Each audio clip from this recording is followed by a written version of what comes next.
Hello दोस्तों, आज फिर आप लोगों के लिए जैसा कि बोला गया था कि आप जो है चैप्टर वाइज भी आएगा आप लोगों के लिए। तो चैप्टर वाइज हम लेकर आए हैं क्वेश्चन। आप लोग मेरे चैनल को लाइक कीजिए, सब्सक्राइब कीजिए, शेयर कीजिए। जो लाइक करते सब्सक्राइब उन सब का बहुत शुक्रिया, दिल से धन्यवाद आप लोगों का। चलिए हम लोग आज स्टार्ट करते हैं चैप्टर। अगला नेक्स्ट चैप्टर है कि पुस्तकालय विज्ञान के 5 सूत्रों का प्रतिपादन। पुस्तकालय विज्ञान के 5 सूत्रों का प्रतिपादन किसने किया था, ये क्वेश्चन है। तो एक का क्या होगा, ये तो आप लोगों को बहुत ही अच्छा से मालूम होगा हमारे उम्मीद से। एक का क्या होगा, सी होगा डॉक्टर एस आर रंगनाथन। किसके द्वारा किया गया था? डॉक्टर एस आर रंगनाथन के द्वारा किया गया था। ठीक है, डॉक्टर एस आर रंगनाथन के द्वारा किया गया था। तो आंसर क्या हो जाएगा? सी हो जाएगा। उसके बाद अगला क्वेश्चन है 2 नंबर में, डॉक्टर रंगनाथन के प्रथम सूत्र पुस्तक उपयोग के लिए है का विचार किससे प्रतिपादित हुआ? बहुत अच्छा क्वेश्चन है कि पुस्तक उपयोग के लिए यह विचार किससे प्राप्त हुआ था डॉक्टर एस आर रंगनाथन को? ए नंबर है उनके छात्र से, उनके एक छात्र से, उनके भूतपूर्व प्राध्यापक बी रास से, मेलविल डेविस से एवं एक ब्रिटिश लाइब्रेरियन से। किससे हुआ था?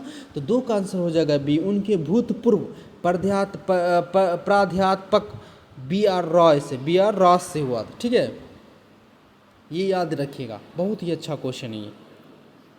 उसके बाद हम लोग नेक्स्ट क्वेश्चन की बात करते हैं। क्वेश्चन नंबर 3, डॉक्टर रंगनाथन ने किस वर्ष 5 सूत्रों का मार्गदर्शक क्रांति के रूप में प्रकाशित किया था? 5 सूत्रों का मार्गदर्शक तो कब किया था? 3 का आंसर हो जाएगा आप लोगों को। क्या होगा? 128 होगा, 1928 हो जाएगा। 1925 में किया था, 1933 में किया था, या 1931 में किया था। तो 3 का क्या होगा? 3 का डी हो जाएगा, 1931 में किया था। उसके बाद क्वेश्चन नंबर 4 है कि प्रथम सूत्र के अनुसार एक सार्वजनिक पुस्तकालय की स्थापना के लिए सबसे उपयुक्त स्थान कौन सा है? तो शहर के बाहर एक स्थान, या किसी स्कूल के पास, शहर या कस्बे के केंद्र पर, या शहर के या एक सरकारी भवन के अंदर। तो सार्वजनिक पुस्तकालय के बारे में पूछा, उसका सबसे अच्छा स्थान कहाँ पास है खोलने का? तो 4 का आप लोगों को हो जाएगा सी आंसर, शहर या कस्बे के केंद्र में। शहर हो या कस्बा हो, उसके केंद्र में आप सार्वजनिक पुस्तकालय ओपन कीजिए। उसके बाद है द्वितीय सूत्र, प्रत्येक पाठक को पुस्तक मिले के अनुसार पुस्तकालय अधिनियम पारित करना किसका कर्तव्य है? ठीक है, तो 5 का क्या होगा? 5 का बताना आपको, पुस्तकालय कर्मचारियों का, सरकार का, या फिर पाठकों का, या फिर पुस्तकालय प्राधिकरण का। तो किसका यह कार्य है? 5 का हो जाएगा आपको आंसर बी हो जाएगा, सरकार का। किसका है? सरकार। उसका 6 नंबर है, अधिकाधिक पाठकों को अल्पतम व्यय पर सर्वप्रथम पाठक सामग्री उपलब्ध कराना। यह ग्रंथ चयन का सिद्धांत किसने दिया था?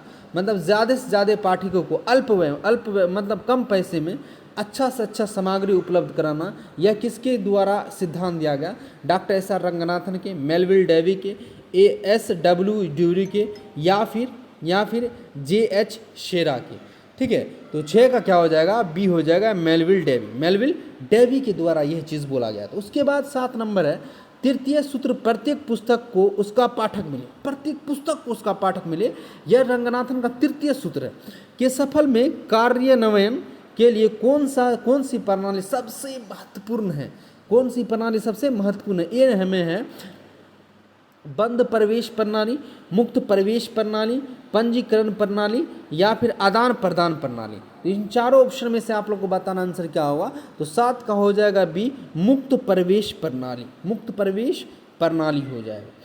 उसके बाद है अगला क्वेश्चन कि 8 नंबर में बोल रहा है कि भारत में पुस्तकालय सप्ताह कब मनाया जाता है? भारत में बोला है पुस्तकालय सप्ताह कब मनाया जाता है? तो 14 का 8 है, 14 से 20 जनवरी, 14 से 20 नवंबर, 5 से 11 सितंबर, या 1 से 7 सितंबर के बीच में। तो 8 का आंसर हो जाएगा बी, 1420 सितंबर। उसके बाद 9 नंबर है, चतुर्थ सूत्र के अनुसार पाठक का समय बचाने के लिए कौन सी वर्गीकरण एवं सूचीकरण संहिता अधिक उपयुक्त है? ठीक है, अधिक उपयुक्त है। तो नो का आपको बताना आंसर क्या होगा इसमें से, DDC, ACCR to UDC, ISBD या colon classification and classified catalogue. तो इसमें से क्या होगा, library congress classification and RDA। तो कौन सबसे अच्छा होगा पाठक का समय बचाने के लिए? तो नो का हो जाएगा आप लोगों को सी आंसर। क्या होगा, सी होगा, clone classification and classified catalogue.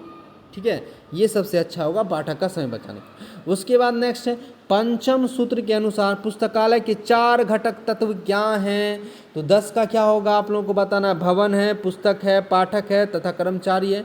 पुस्तकें, फर्नीचर, कंप्यूटर, पाठक, भवन, अध्यक्ष, कर्मचारी, इसमें से सब बताना। तो क्या होगा, आप लोग अपना ऑप्शन पढ़िए और अच्छा से टिक मारिए। तो 10 का आंसर हो जाएगा, ए हो जाएगा, भवन है, पुस्तक है, पाठक है, कर्मचारी है, ये 5 चारों है। ठीक है, 11 नंबर में डॉक्टर रंगनाथन ने ग्रंथालय में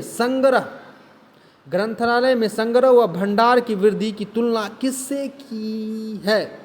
डॉक्टर रंगनाथन बोला है। तो 11 का आंसर क्या होगा, बी हो जाएगा। इसका 11 क्या होगा, बी होगा, शैशव विकास से हो जाएगा। ठीक है, ये सब बहुत ही इंपॉर्टेंट क्वेश्चन याद रखिएगा, चैप्टर वाइज जा रहे हैं। और आप लोग जरूर कमेंट में क्या कीजिए कि सर 25 में से कितना आपका सही हुआ है। उसके बाद हम बात करेंगे अगला क्वेश्चन की। तो अगला क्वेश्चन है, डॉक्टर रंगनाथन ने पुस्तकालय विज्ञान के सिद्धांतों पर चिंतन कब शुरू कर दिया? रंगनाथन के बारे में बोला है, कब से शुरू कर दिया इसके बारे में चिंतन करना। ठीक है, तो 12 का हो जाएगा आप लोगों को बताना है। 1924 में ग्रेट ब्रिटेन भवन के दौरान में, या 1928 में चिदम्बरम व्याख्या के लिए, 1931 में पुस्तक प्रकाशन के समय, 1925 में भारत लौटने पर। तो 12 का हो जाएगा आप लोगों को ए। 12 का क्या होगा, ए होगा 1924 में ग्रेट ब्रिटेन के भ्रमण के दौरान जब ब्रिटेन गए थे तभी उनके ख्याल उनको आया इस चीज़ का। ठीक है, उसके बाद 13 नंबर है, द्वितीय सूत्र के सफल कार्यान्वयन के लिए किन 4 स्तंभों का सहयोग आवश्यक है? द्वितीय सूत्र के लिए बोला। तो इसमें से आप लोग को बताना, ऑप्शन अपना रोक कर वीडियो को पढ़ लीजिए, उसके बाद आंसर दीजिए। ठीक है, तो 13 का हो जाएगा आपको आंसर, ए हो जाएगा, सरकार का, पुस्तकालय का, प्राधिकारियन का, पुस्तकालय कर्मचारी तथा पाठक का, चारों है, ये सब है। उसके बाद हम लोग अगला क्वेश्चन देखते हैं। तो नेक्स्ट क्वेश्चन है, बौद्धिक स्तर पर सार्वजनिक ग्रंथालय अधिनियम सबसे पहले किस देश में और कब पारित किया गया? वैश्विक स्तर पर बोल रहा है, सार्वजनिक ग्रंथालय अधिनियम सबसे पहले किस देश में और कब पारित किया गया ये बताना है। तो 14 का बताना, अमेरिका 1876 में, भारत 1948 में, फ्रांस 1855 में, या इंग्लैंड 1850 में। याद रखिएगा, ग्रंथालय के बारे में बोल रहा है, सार्वजनिक ग्रंथालय के अधिनियम के बारे में बोल रहा है। तो 14 का आंसर हो जाएगा डी। 14 क्या हो जाएगा, डी हो जाएगा कि इंग्लैंड में 1850 में। उसके बाद FW ड्यूरी के ग्रंथ चयन के सिद्धांत का मुख्य उद्देश्य क्या था? FW ड्यूरी के ग्रंथ चयन के सिद्धांत का मुख्य उद्देश्य पूछ रहा है क्या था? तो 5 ऑब्जेक्टिव है, रोकिए वीडियो को, थोड़ा ऑप्शन पढ़िए उसके बाद लगाइए। तो 15 का आंसर क्या हो जाएगा, 15 का हो जाएगा सी हो जाएगा, उपयुक्त पाठक के पुस्तक समय पर उपयुक्त ग्रंथ प्रदान करना। ठीक है, उपयुक्त पाठक को उपयुक्त समय पर उपयुक्त ग्रंथ प्रदान करना ही कहलाता है, ये सिद्धांत। उसके बाद है, नेक्स्ट की बात करते हैं। तो नेक्स्ट क्वेश्चन है कि पंचम सूत्र पुस्तकालय एवं वर्धनशील संस्था है। पंचम सूत्र पुस्तकालय एक वर्धनशील संस्था है का मुख्य आशय क्या है? मुख्य आशय पूछा है। तो 16 का क्या हो जाएगा, 16 का बी हो जाएगा, पुस्तकालय अपने घटक पाठक पुस्तक पाठक कर्मचारी आकार के साथ निरंतर विकास करता है। उसके बाद 17 नंबर है, प्रथम सूत्र पुस्तक उपयोग के लिए है के अनुसार रैंकों की ऊंचाई कितनी होनी चाहिए? के अनुसार रैंकों की ऊंचाई कितनी होनी चाहिए? तो 17 का क्या हो जाएगा, 17 का सी हो जाएगा, इतनी की पाठकों के हाथ आसानी से पहुंच सके। इतनी की पाठकों मतलब बोला है कि प्रथम सूत्र के अनुसार प्रयोग के अनुसार रैको जिस पर किताब रखा जाता है, रैको की ऊंचाई कितनी होनी चाहिए? इतनी की पाठक के हाथ आसानी से पहुंच सके। उसके बाद है, किस सूत्र को द्वितीय सूत्र का पूरक कहा जाता है? तो किस सूत्र को द्वितीय सूत्र का पूरक कहा जाता है आप लोगों को बताना है। तो 18 नंबर क्वेश्चन नंबर 18 क्या हो जाएगा ये बताना। प्रथम होगा, पंचम होगा या फिर चतुर्थ होगा या तृतीय। तो कौन सा सूत्र होगा? तृतीय सूत्र को कहते हैं। उसके चतुर्थ सूत्र के अनुसार पुस्तकों के आदान प्रदान के लिए वर्तमान सूचना प्रौद्योगिकी युग के किसका प्रयोग किया जाता है, जिससे समय की बातचीत होती है?